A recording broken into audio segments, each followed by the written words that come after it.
인사드리겠습니다. 안녕하세요.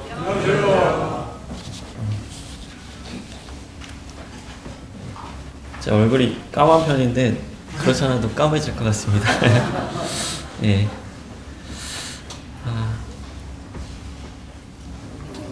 형제자매님들은 신앙생활을 하시면서 어떤 목표를 가지고 계십니까? 신앙생활의 목표. 저도 신앙생활의 목표가 있는데요. 아이들이 닮고 싶은 가정을 이루는 것이다. 이것이 저의 신앙생활의 목표입니다. 아이들이 닮고 싶은 가정을 이루는 것이다. 그러니까 아이들이 봤을 때 나는 지민이 같으면 나는 아빠 같은 남자를 만나서 결혼하고 싶다. 상혜비 같으면 나는 엄마 같은 여자를 만나서 결혼하고 싶다. 그래서 엄마 아빠처럼 살고 싶다. 그런 얘기가 나온다면 저의 신앙생활의 목표가 이루어진 것이 아닌가 생각을 합니다. 제가 아이들이 커서 어떻게 될 줄도 모르는데 겁도 없이 말씀을 드리고 있습니다. 하나님 앞에 가서도 하나님께서 너는 뭐 하다가 하늘나라에 왔니? 그렇게 말씀하시면 하나님, 저는 하나님께서 말씀하신 이 성경적인 가정의 모습을 우리 가정 가운데 실천하기 위해서 노력했고 그것을 우리 아이들에게 물려주기 위해서 노력했습니다. 이렇게 말씀드리면 좋겠다는 소원을 가지고 있습니다. 어떻게 하다가 이런 목표를 갖게 되었는지를 좀 생각해 보면 저는 그 가정을 망칠 수 있는 가능성이 아주 다분한 그런 사람이기 때문에 그렇지 않나 생각을 하게 됩니다. 건강한 가정의 모습을 보면서 자라지 못했고 그래서 가정에 대해서 늦게나마 제대로 배우고 싶은 그런 소원이 있었습니다. 그래서 그 배운 말씀들을 저희의 가정 가운데 실제로 실천하기를 원한다 하는 소원이 생긴 것 같습니다. 성도님들께서 제가 신앙생활의 목표에 대해서 말씀을 드렸는데요. 어떻게 들으셨습니까? 혹시 박형제님, 형제님 교회 인도자시면서 신앙생활의 목표가 조금 너무 이기적이고 자기 중심적이고 가정 중심적인 거 아닙니까? 고작 목표라는 게 아이들에게 물려주고 싶은 가정을 만드는 거다. 이게 조금 그렇지 않습니까? 라고 생각을 하실 수도 있을 것 같습니다. 표정들을 보니까 그전에는 그런 생각 안 하셨는데 제가 말씀을 드리니까 지금부터 생각하게 됐다. 그런 표정들이신 것 같습니다. 근데 오늘 말씀을 통해서 이 하나님께서 말씀하신 이 가정의 모습을 나의 삶 가운데 적용하고 그런 것들을 후손에게 물려주기 위해 노력하는 부분, 이 부분이 얼마나 중요하고 의미 있는 것인가에 대해서 생각해 보실 수 있는 기회가 되기를 바랍니다. 그래서 이 가정에 대한 생각, 우리가 어떻게 가정을 이룰 것인가 하는 부분이 단순히 나의 가정을 행복하게 만드는 그런 수준을 뛰어넘어서 하나님께서 이 가정에 담겨 놓으신 아주 소중하고 아주 중요한 의미가 있다라고 하는 것을 생각해 보면서 우리의 가정들이 그러한 가정들이 되기를 원한다 하는 소원을 여러분들의 마음 가운데도 담고 가셨으면 좋겠습니다. 그래서 오늘의 주제는 성경적인 결혼, 하나님의 완벽한 작품, 결혼이라는 주제로 말씀을 드리겠습니다. 지난주 주일에 이 가정을 시작하는 관문에 해당하는 그리스도인의 이성교제에 대해서 살펴보았고 잘 교훈을 받으셨으리라 생각이 듭니다. 오늘은 이 하나님께서 말씀하신 이 결혼이란 무엇인가 하는 부분에 대해서 살펴보기를 원하는데 그 교훈의 엑기스라고 할 수 있는 이 에베소 5장에 있는 말씀을 본문으로 해서 말씀을 드리고자 합니다. 에베소 5장 30절로 32절에 있는 말씀입니다. 오늘 주보에도 있고 성경 찾아보셔도 좋겠습니다. 에베소 5장 30절로 32절, 오늘은 세 구절만 살펴봅니다.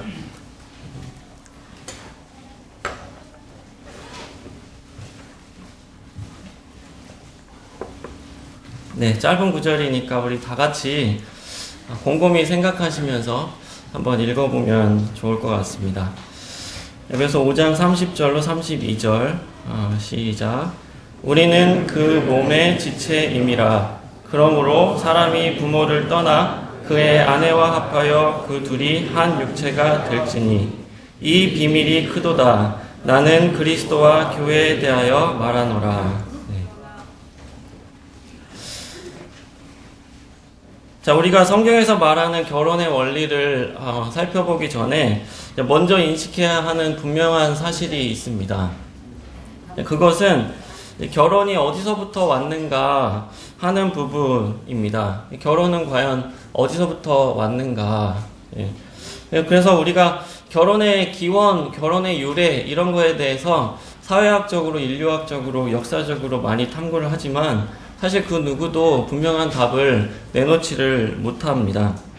그런데 우리 손에 들려있는 이 성경은 분명한 답을 제시해주고 있죠. 바로 하나님께서 이 결혼을 처음으로 시작하셨고 만드셨다라고 하는 것입니다. 근데 사람들은 이 결혼의 의미에 대해서 처음에 이것을 만드시고 시작하신 하나님께 그 의미를 찾는 사람이 적은 것을 보게 됩니다.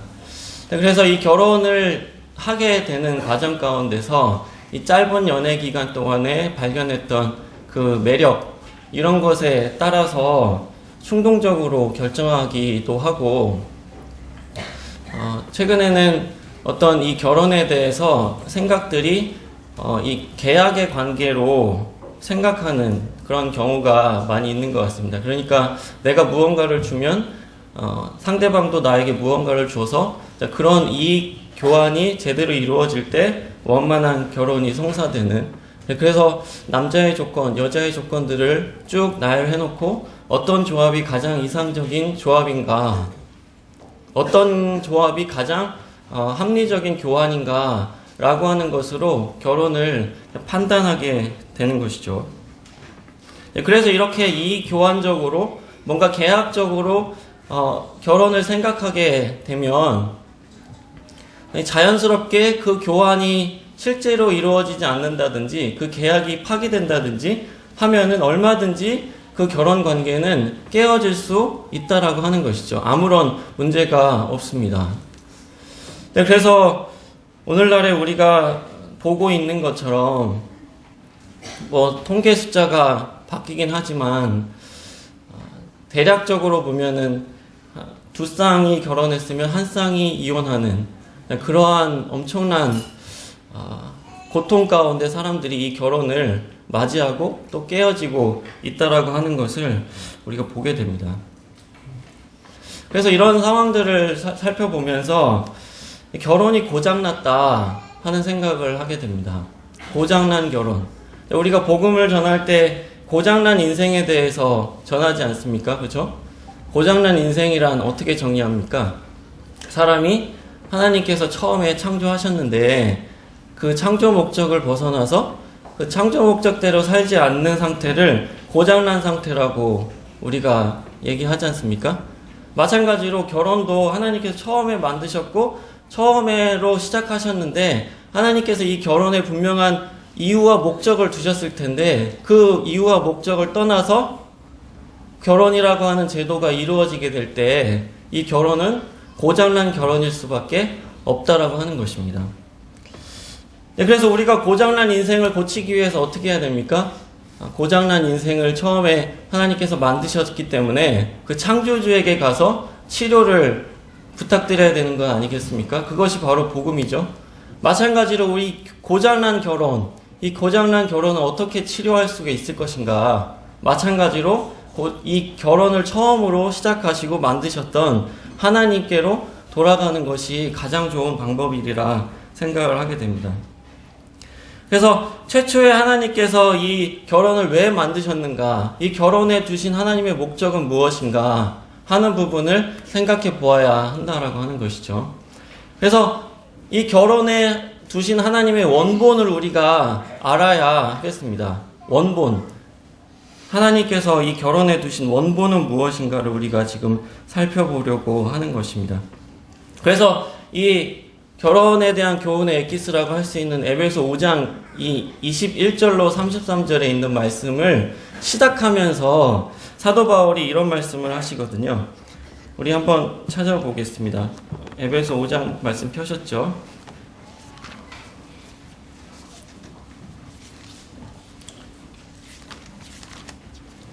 자, 에베소 5장 22절부터 그 말씀이 결혼에 대한 교훈이 시작되는데 그 말씀을 하기 전에 21절에 뭐라고 말씀하시냐면 그리스도를 경외함으로 피차 복종하라 이렇게 되어 있습니다.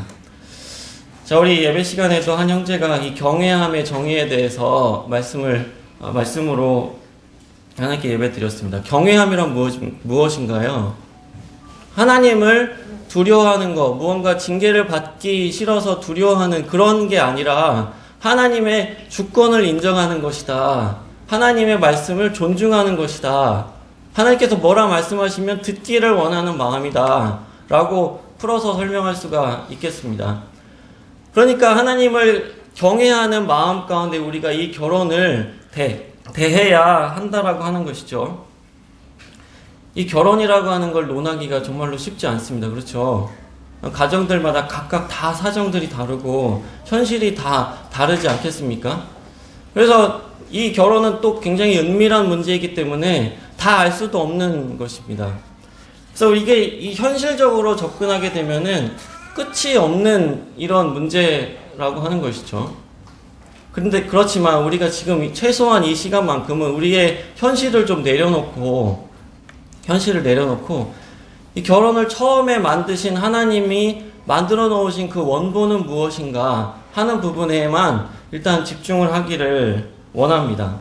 그래서 하나님 앞에서 겸손하게 내가 그리스도를 경외하는 마음으로 피차 복종하는 마음으로 이 결혼에 대해서 하나님께서 뭐라고 말씀하셨는지를 우리가 귀담아 들을 수 있는 기회가 되면 좋겠습니다. 저희도 2005년 4월 23일에 결혼해서 내일이면 13주년이 되는데요. 이 말씀을 결혼 13년 차 초보가 전하는 말씀으로 들으시면 정말 안 되겠습니다. 제가 경험한 바가 무엇이고 얼마나 많은 것들을 경험하고 알려드릴 수가 있겠습니까? 전혀 그렇지가 않고 제 말이라면 귀담아 들으실 필요가 전혀 없으실 텐데 이것이 정말로 하나님이 말씀이라면 이 말씀에 대해서 귀 기울이고 경외하는 마음으로 우리의 가정들을 생각하면서 돌아보고 생각해보는 시간이었으면 좋겠습니다. 결혼의 원리 세 가지를 오늘 말씀드립니다. 첫 번째 원리는 연합의 원리입니다. 연합의 원리. 자, 우리 본문 첫 번째 구절에서 이렇게 말씀하고 있습니다. 우리는 그의 지체임이라 이렇게 되어 있습니다. 자, 이 말씀 정말로 감당하기 어려운 그런 말씀인데요. 이 말씀의 의미를 좀 깊이 생각을 해보면, 자, 우리가 지금 이제 구절들을 좀 생략해서 그런데 이 말씀이 우리는 그의 몸이다라고 하는 말씀은 어떤 배경에서 나온 거냐면 지금 사도 바울이 22절로부터 시작해서 쭉 남편과 아내에 대한 교훈을 그리스도와 교회의 관계 속에서 지금 이야기하고 있는 그런 중입니다. 그래서 우리는 그의 몸의 지체다. 이거는 뭐냐면은 우리 즉 교회는 믿는 사람들은 그 예수 그리스도 주님의 몸의 지체가 된다라고 하는 말씀이거든요. 그러니까 이 에베소 5장에 있는 말씀을 생각해 보면 이 결혼에 대한 의미가 이 지상 수준에서 천상 수준으로 확 올라갑니다. 그래서 이게 지상 수준에서는 때 되면 장가가고 시집 가는 거지 때 되면 애 낳고 손자 낳고 그러는 거지 누구나 다 하는 거 아니야? 이렇게 생각하는 수준에서 그리스도와 교회의 관계로 지금 이 결혼을 이야기하고 있다라고 하는 것이거든요. 그래서 이 그리스도와 교회의 관계를 이 교회는 그리스도의 몸의 지체다. 그러면 그리스도는 우리의 무엇이 되는 것입니까? 우리의 머리가 되시는 것이죠. 바로 이 관계를 지금 이야기하고 있는 것인데, 자, 그래서 여기서 몸의 지체다라고 하는 것은 결국엔 무엇이냐면 그리스도의 살과 뼈다. 우리는 그리스도의 살과 뼈다 라고 하는 그런 의미를 가지고 있는 것입니다. 그리스도의 살과 뼈다. 어디서 많이 들어본 그런 개념 아니십니까? 그리스도의 살과 뼈다. 어디서 나오는 개념입니까? 창세기 2장에서 우리가 첫 번째 하나님께서 맺어주신 이 부부를 만나보고 싶은 강력한 마음이 듭니다. 우리 창세기 2장으로 한번 가보시겠습니다. 우리 창세기 2장 18절을 먼저 보셔야 할 것 같습니다.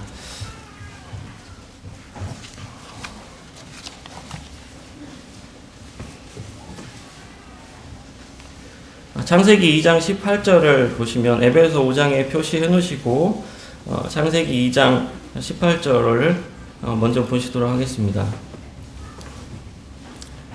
자, 여호와 하나님이 이르시되 사람이 혼자 사는 것이 좋지 아니하니 내가 그를 위하여 돕는 배필을 지으리라 하시니라. 이 창조의 과정 가운데서 하나님께서 유일하게 좋지 않다고 말씀하신 장면이 바로 이 장면이잖아요. 하나님께서 완벽하게 지금 창조를 해 나가고 계시는 상황인데 무엇이 좋지 않다는 것입니까? 사람이 혼자 사는 것이 좋지 않아 보인다라고 하는 것입니다. 그래서 내가 그를 위하여 돕는 배필을 지으리라고 말씀하십니다. 그래서 하나님께서 어떻게 이 돕는 배필을 지으실까 궁금하잖아요. 그냥 좀 평범하게 생각하면은 하나님께서 그냥 아담을 지으신 것처럼 지으실 것 같다. 그렇게 생각하는 게 자연스러운 것 같습니다. 근데 하나님께서 이 돕는 배필을 어떻게 지으셨는지를 한번 보도록 하겠습니다. 자, 20절 말씀을 보시죠. 20절 말씀. 아담이 모든 가축과 공중의 새와 들의 모든 짐승에게 이름을 주니라. 아담이 돕는 배필이 없으므로 여호와 하나님이 아담을 깊이 잠들게 하시니 잠들매 그가 그 갈빗대 하나를 취하고 살로 대신 채우시고. 하나님께서 지금 이상한 행동을 하고 계십니다. 돕는 배필이 완전히 다른 존재, 다른 개체인 것으로 생각을 했는데 갑자기 멀쩡한 이 세상에 유일하게 그때 당시에 있었던 유일한 하나님의 형상 아담을 깊이 잠들게 먼저 하시거든요. 지금처럼 얘기하면은 마취 수술을 하신 것이죠. 하나님이 아담을 지금 마취를 시키셔가지고 무슨 어떤 일을 지금 꾸미고 계시는 상황입니다. 그렇게 하고 난 다음에 하나님께서 그를 잠들게 하시고 갈빗대 하나를 취하셔서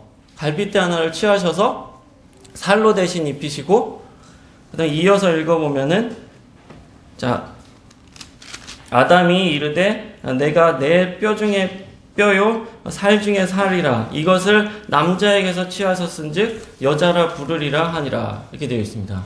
자, 그래서 여기서 갈빗대라고 하는 의미, 신학적인 의미, 우리가 여러분도 한번 많이 들으셨을 것 같은데 이것이 단순히 여기 늑골 하나를 이야기하는 것이 아니라 아담의 한 편을 이야기하는 거다라고 보는 것이 더 적절한 분별로 생각이 듭니다. 여기서는 더 이상 말씀을 드리진 않겠지만 어쨌든 하나님께서 돕는 배필을 지으신 방법이 이와 같습니다.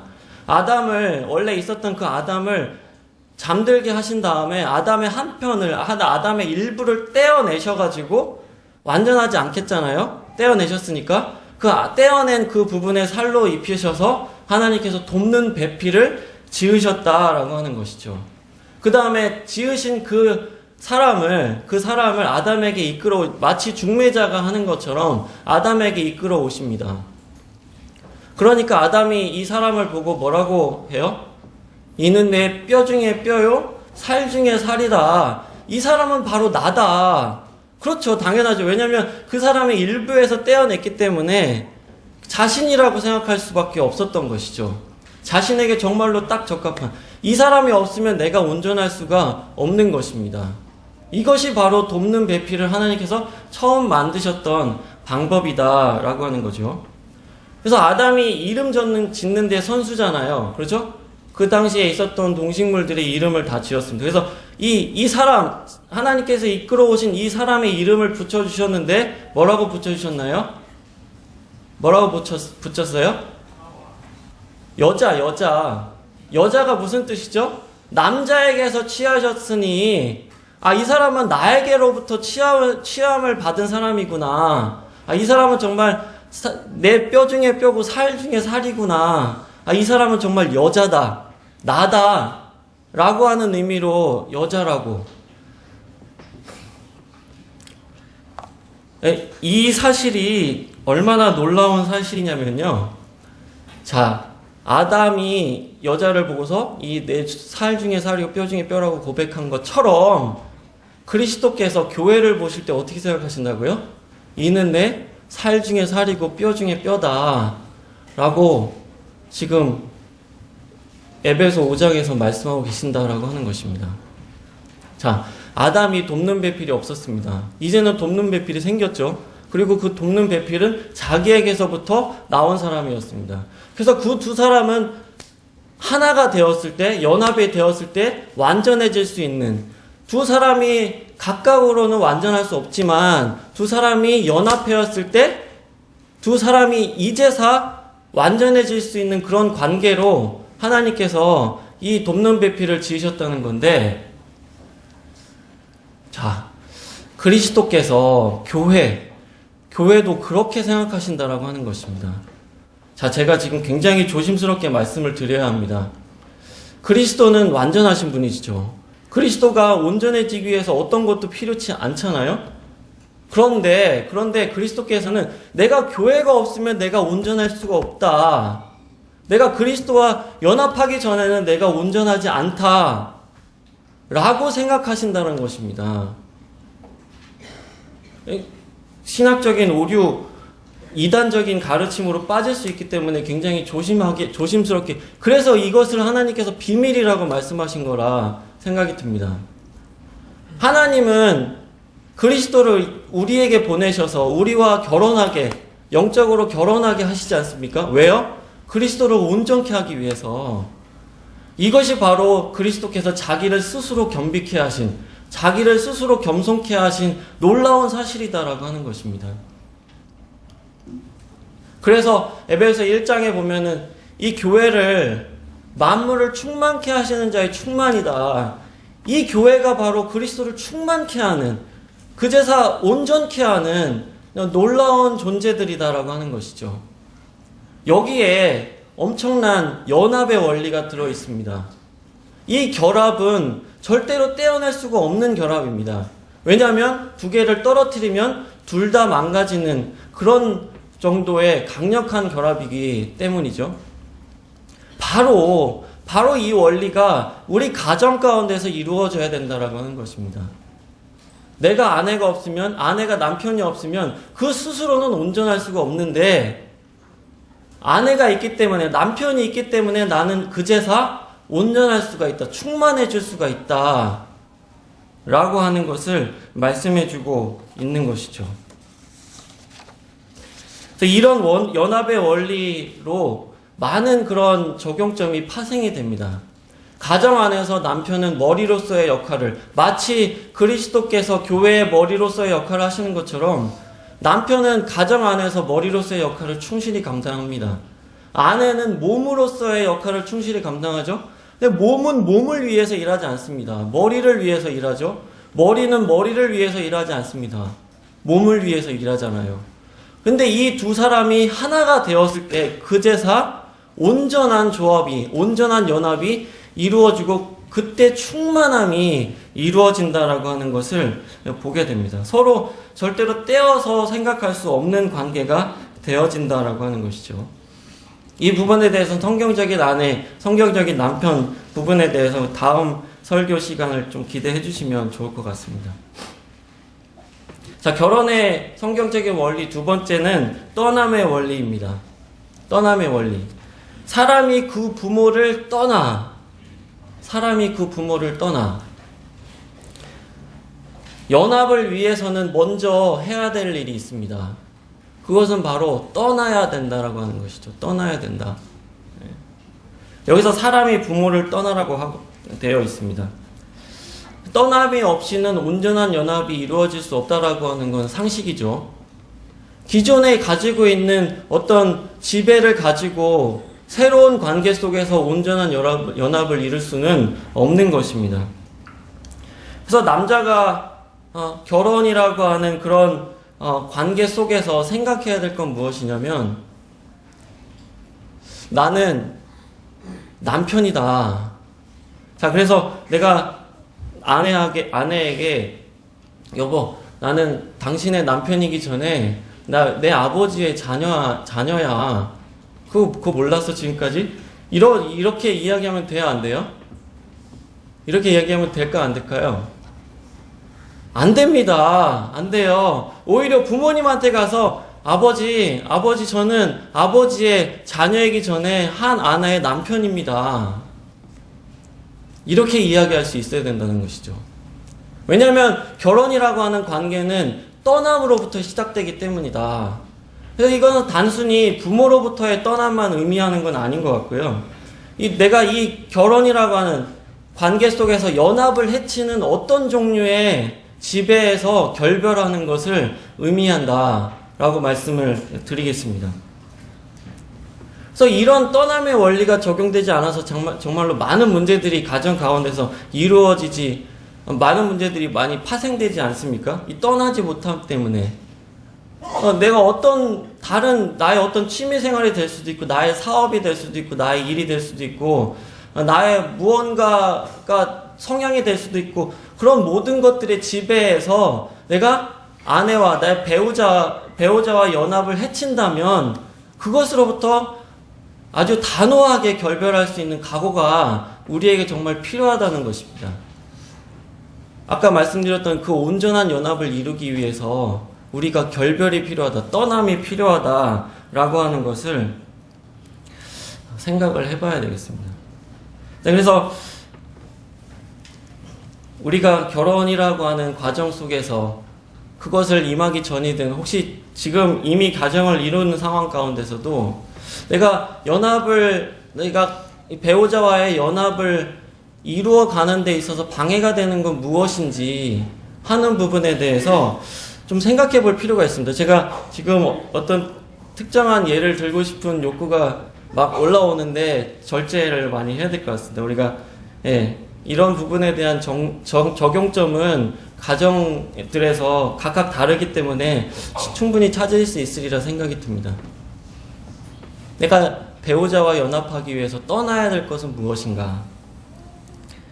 그다음에 세 번째 성경이 말하는 결혼의 원리는 무엇이냐면 이 나타냄의 원리입니다. 나타냄의 원리. 뭘 나타내는 것이냐? 우리 본문 세 번째 구절에 보시면 이런 말씀이 있죠. 이 비밀이 크도다. 나는 그리스도와 교회에 대하여 말하노라.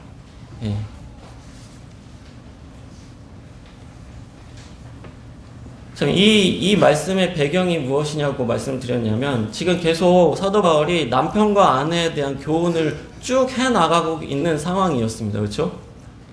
그런 상황 가운데서 사도 바울이 마지막 부분에 가서 말씀하십니다. 내가 진짜로 말하고 싶은 건 무엇인지 아느냐?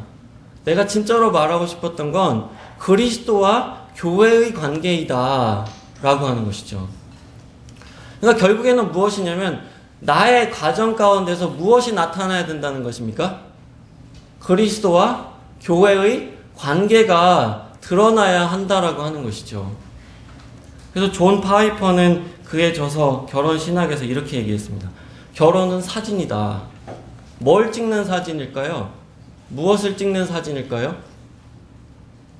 그리스도와 교회의 관계를 찍는 사진이라는 것이죠. 우리의 결혼 관계 속에서, 우리의 결혼 생활 가운데서 그리스도와 교회가 나타나야 된다라고 하는 것입니다. 그래서 남편은 아내 사랑하기를 그리스도께서 교회를 사랑하신 것처럼 사랑해야 된다. 왜요? 그것이 그리스도께서 얼마나 교회를 사랑하시는지를 나타내는 방법이니까요. 아내는 남편에게 순종하기를 교회가 그리스도께 순종하는 것처럼 순종하라. 왜요? 그래야 우리 가정 가운데서 그리스도와 교회의 관계가 드러나니까요.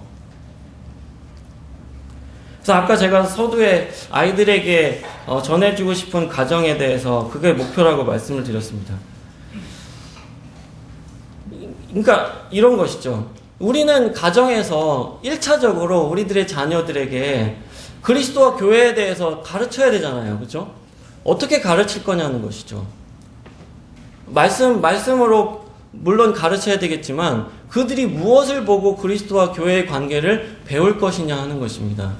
아빠, 예수님이 우리를 얼마나 사랑하셨어? 아, 그거는 아빠가 엄마 사랑하는 거 알잖아. 그런 것처럼 사랑하신 거야. 그래? 그 정도밖에 사랑 안 하셨어요? 이러면 돼요? 안 돼요? 이러면 안 된다는 거죠. 아, 그렇구나. 예수님이 우리를 사시기 위해서 진짜로 그 정도로 사랑하셨구나. 죽기까지 사랑하셨구나. 그런 거를 아이들이 배워야 된다는 가정 가운데서. 아빠, 우리가 예수님 믿는 우리는 예수님에 대해서 어떻게 해야 돼요? 아, 엄마가 아빠한테 하는 거 봤잖아. 아빠, 그러니까 뭐 생각이 좀 다르고 자기가 불편해도 아빠의 권위를 생각해서 따르고 그러잖아. 그러지 않던데요? 이러면 안 되잖아요. 그렇죠? 이 교회의 가정 가운데서 그리스도와 교회의 관계가 나타나야 된다라고 하는 것입니다. 이것이 바로 복음이잖아요. 복음. 이 결혼 속에서 복음이 드러나는 이 놀라운 계획을 하나님께서 이 가정에 두셨다라고 하는 것을 우리가 생각해 보게 됩니다. 말씀드린 것처럼 이 에베소 5장에 있는 결혼에 대한 교훈을 생각해 보면 이 결혼에 대한 생각 자체가 완전히 뒤바뀌게 됩니다. 우리가 우리 가정 가운데서 그냥 행복하게 서로 위하면서 그렇게 건강하게 살면 되지라고 하는 수준에서 우리 가정이 정말 그리스도와 교회를 드러내야 되는 거구나. 이것이 바로 복음을 전하는 방법이구나. 우리에게 정말로 놀라운 그런 특권이 주어졌을 뿐만 아니라 막중한 책임이 주어져 있다라고 하는 것입니다. 1차적으로 자녀들에게 우리가 이 사실을 실질적으로 삶 가운데서 전할 수 있어야 한다라고 하는 것이죠. 자, 오늘 성경이 말하는 결혼의 원리 3가지에 대해서 생각을 해보았습니다. 연합의 원리, 떠남의 원리, 나타냄의 원리. 이와 같은 원리들은 우리가 결혼에 관련된 많은 그런 이슈들이 있지 않습니까? 그런 것들을 분별하는 아주 좋은 그리고 실질적인 기준이 되어집니다. 예를 들어 볼까요? 주님께서는 분명히 고린도후서에서 믿지 않는 자와 멍해를 같이 하지 말라고 말씀을 하셨습니다. 이것에 대해서 사람들이 이렇게 반론을 펼칩니다. 이 시대가 지금 시족사회도 아니고 이 21세기인데 무슨 크리스찬 공동체를 만들 생각도 아닌데 왜 교회 안에서만 결혼하라고 하느냐. 이거 너무 율법적인 거 아닙니까? 그런데요, 하나님께서 이 원리를 말씀하셨을 때는 이 율법적으로, 그러니까 어떠한 청년이 예를 들어서 하나님, 저 이 사람 정말로 좋아요. 좋아하시는 거 아시잖아요.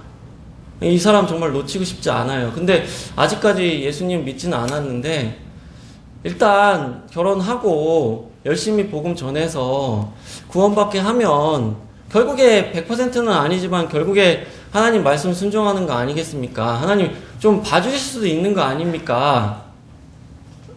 그렇게 말한다고 할 것 같으면 우리 청년 중에 있다는 말씀 아닙니다. 하나님께서 어떻게 생각하실까요? 그것에 대해서 정말 안타깝다는 생각을 하시지 않겠습니까?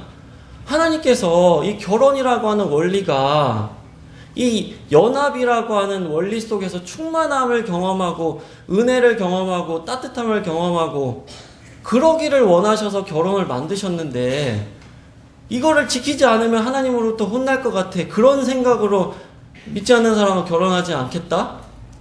이거는 하나님의 마음을 몰라도 너무 모르는 것이죠. 그렇지 않습니까? 하나님께서 이 결혼에 두신 놀라운 원리가 있고 그것이 그리스도인의 가정 가운데서 실현되기를 원하시는데 왜 그 복을 차냐는 것입니다. 이혼의 문제도 마찬가지 아니겠습니까? 하나님은 분명히 이혼을 금하시죠. 21세기에 이혼을 금한다? 이게 말이 되는 얘기냐? 하나님 또 뭐라고 생각하실까요? 하나님께서는 남자와 여자가 살 중에 살이 뼈 중에 뼈다. 완벽한 결합, 완벽한 온전한 연합을 이루시기를 원하시는데 하나님께서 맺어 주신 이 연합을 자기 스스로 깨트려 버려서 둘 다를 망가뜨리는 이 이혼에 대해서 율법적으로 접근할 일이냐는 거죠. 자기 자신의 유익을 위해서 하나님 안에서의 축복을 경험하기 위한 것으로 생각해야지 이것을 하나님께서 금하셨기 때문에 하지 말아야 된다. 물론 순종하는 마음으로 그렇게 해야겠지만 하나님의 마음이 정말로 무엇이냐는 것을 우리가 이해했으면 좋겠습니다. 음행의 문제도 마찬가지 아니겠습니까? 내가 성경에서는 성관계를 육체의 하나됨으로 표현하고 있잖아요. 어떤 사람하고 이미 결혼관계 속에서 나는 연합이 되어 있는데 다른 사람하고 또 하나의 어떤 하나됨을 만든다? 설명하기 어렵잖아요. 이 가운데서 엄청난 갈등과 비참함과 절망이 존재하는 상황 가운데서 이것을 정말 하나님의 마음을, 결혼에 두신 하나님의 마음을 이해하는 마음으로 이 결혼 관계 속에서 이 육체의 하나됨은 정말로 아름답고 정말로 하나님의 축복을 경험하는 방법이지만 이 결혼 밖에서, 결혼 전에 아니면 결혼 과정 가운데서 다른 사람이랑 음행의 관계, 이것은 정말로 불행으로 가는 지름길이라는 것입니다. 사역과 가정의 균형은 어떻습니까? 이 떠남의 원리, 연합의 원리, 나타남의 원리 가운데서 우리가 적용점들을 좀 찾아봤으면 좋겠습니다. 그래서 하나님께서 원래 결혼에 계획하신 이 원본대로 사는 방법이 무엇인가 하는 것들을 우리 가정 가운데서 잘 적용이 될 수 있었으면 좋겠습니다. 오늘 우리가 고장난 결혼, 이 고장난 결혼을 치료하기 위해서 하나님의 원본으로 돌아가야 된다 하는 말씀을 드렸습니다. 이런 생각을 하게 되면은 뭔가 천상에 우리가 붕붕 뛰어다니는 것 같고 너무 이상적으로 접근하는 게 아니냐. 네, 지금 이제 우리는 현실로 내려와야 되겠습니다. 우리의 현실 속에서 이런 상황들 적용하기 정말로 어려우시잖아요. 근본적으로 불가능하실 경우도 있으실 수도 있을 것 같습니다. 하지만 그러함에도 불구하고 나의 현실 가운데서 하나님께서 말씀하신 이 결혼의 원리가 조금씩 성취되어 가고 적용되어 가고 변화되어 갈 수 있으면 좋겠다 하는 소원을 갖게 됩니다. 결혼이라고 하는 가정생활, 결혼생활은 쉽지 않은 문제입니다. 정말로 쉽지 않은 문제이고 많은 상황들이 결합이 되어 있는 복잡한 문제입니다. 그럴 때일수록 우리가 하나님께서 말씀하신 이 말씀의 원리로 돌아가서 단순화할 필요가 있겠다 하는 생각을 하게 됩니다. 우리 스스로의 힘으로 이런 것을 다 이루라고 하신 것이 아니라 하나님께서 우리 가정의 주인 되시기 때문에 그분께서 인도하신 가운데, 그분께서 힘주시는 가운데 이런 일들이 분명히 할 수 있으리라 생각이 듭니다. 이런 것들을 소원하면서 기도하고 마치겠습니다.